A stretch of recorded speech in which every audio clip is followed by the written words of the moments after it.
कहते हैं, राजाओं में श्रेष्ठ उल्का मुख नामक एक जितेंद्रिय राजा थे, जो प्रतिदिन देवालय में जाया करते थे और प्रतिदिन जा करके ब्राह्मणों को नित्य धन देकर के संतुष्ट किया करते थे। उसकी कमल के सदृढ़ मुख वाली प्रमुख पत्नी थी। वह अपनी स्त्री के साथ भद्रशिला नदी के तट पर और श्री सत्यदेव के व्रत को करते थे।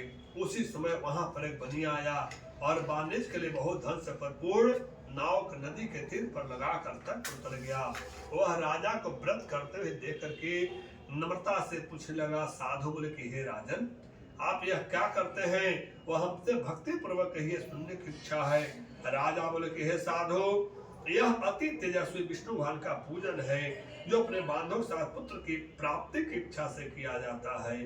तब बनिया नमस्कार करके बोलते हैं कि हे राजन, इस व्रत को मुझसे कीजिए, यह मैं भी करूंगा, कारण कि मेरे भी घर में संतान नहीं है। इस व्रत से अवश्य होगी।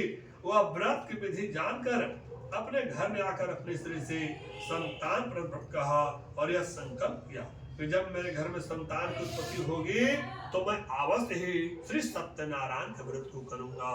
थोड़े ही समय में उसकी स्त्री लीलावती आनंद जी से गर्भवती हो गई और 10वें मास में एक कन्या को जन्म दिया। अपनी स्त्री के साथ साधु मुनि ने कन्या के जाप कर्म करके उस लड़की का नाम कलावती रख दिया। एक दिन लीलावती अपने स्वामी से मधुर वचन बोली कि पहले का संकल्पित व्रत आप क्यों नहीं करते हैं? साधु बोले कि हे प्रिय, इस लड़की के विवाह के समय में इस व्रत को मैं अवश्य करूंगा। इस प्रकार स्त्री को समझा करके वह बाहर चला गया। इधर कलावती पिता के घर नित्य बढ़ने लगी। एक दिन धर्मरत साधु बनिए ने सखियों के साथ खेलते हुए लड़की को विवाह जोग दे करके और दूत को बुलाकर कहा कि विवाह के निमित्त कन्या के लिए जोग वर खोज करके ले आओ। साधु की आज्ञा पा करके दूत कंचन नगर में गए।